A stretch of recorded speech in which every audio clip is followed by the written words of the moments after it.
അടുത്ത ശൈത്താന്റെ പ്രസംഗ അള്ളാഹ് നിങ്ങൾ പറഞ്ഞില്ലേനോ? അള്ളാഹ് സത്യമായ വാഗ്ദാനം ആരാ പറഞ്ഞറിയോ? വഖാല ശൈത്താൻ, തന്ത വൈബാണ് മറ്റേ വൈബാണ് എന്നൊക്കെ പറഞ്ഞ് ഞാൻ നിങ്ങളോട് എന്ത് ചെയ്തിരുന്നു? ചില വാഗ്ദാനങ്ങളൊക്കെ ചെയ്തിരുന്നു. അതുകൊണ്ട് ഞാൻ എന്റെ വാഗ്ദാനം ഇവിടെ വെച്ചുകൊണ്ട് എന്ത് ചെയ്തിരിക്കുന്നു? ലംഘിച്ചിരിക്കുന്നു. എന്നിട്ട് പറഞ്ഞു വമാ കാന ലി അലൈക്കും മിൻ സുൽത്താൻ, എനിക്ക് നിങ്ങളുടെ മേൽ ഇന്ന് യാതൊരു അധികാരമില്ല. നിങ്ങൾ എന്റെ ബാക്കിൽ ഇങ്ങനെ മൂട്ടിൽ പോകുന്നതല്ലാതെ എനിക്ക് നിങ്ങളെ രക്ഷപ്പെടുത്താൻ ഒന്നും ചെയ്യാൻ കഴിയില്ല. ഇനി മാത്രമല്ല, ഞാൻ ആകെ ചെയ്തിട്ടുണ്ടേ ഉള്ളൂ ഇല്ല അൻ ദഅഉതുക്കും, ഞാൻ നിങ്ങളെ ക്ഷണിച്ചു ഫസ്തജബ്തും ലി. ഞാൻ ഇവിടെ അങ്ങോട്ട് കൊണ്ടായിരുന്നു വണ്ടികൾ വന്ന് ആണ് റോഡുകൾ വന്ന്, അതുകൊണ്ട് ഫസ്തജബ്തും ലി, നിങ്ങൾ എനിക്ക് ഉത്തരം നൽകിയതുകൊണ്ട് ഫലാ തലൂമൂനി വലൂമു അൻഫുസക്കും. എത്ര വ്യക്തം. നിങ്ങൾ എന്നെ കുറ്റം പറയണ്ട, ഇവിടെ നിന്റെ മേപ്പിട്ട് കയറണ്ടാന്ന്, നിന്റെ മേപ്പിട്ട് കയറണ്ട. വലൂമു അൻഫുസക്കും, നിങ്ങൾ നിങ്ങളെ തന്നെ എന്ത് ചെയ്താൽ മതി? കുറ്റം പറഞ്ഞു. മനസ്സിലായില്ലേ?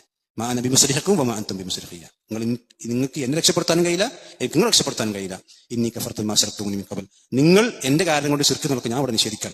അത് ഞാൻ പറഞ്ഞിട്ടൊന്നുമില്ല എന്നാണ് പറഞ്ഞത്. ഇന്നൽ ളാലിമീന ലഹും അദാബുൻ അലീം, അക്രമികൾക്ക് ഏറ്റവും വലിയ ശിക്ഷ അവർക്ക് വെച്ചിട്ടുണ്ട്. ആരാ പറഞ്ഞാലും ഏറ്റവും വലിയ ളാലിമായി ഇബ്ലീസ് ആണ് വേദന നിൽക്കാണ്. ഇതൊക്കെ അല്ലാഹ് സൂറത്ത് ഇബ്രാഹിമിൽ അല്ലാഹ് പറഞ്ഞു തരാണ്. സുബ്ഹാനല്ലാഹ്.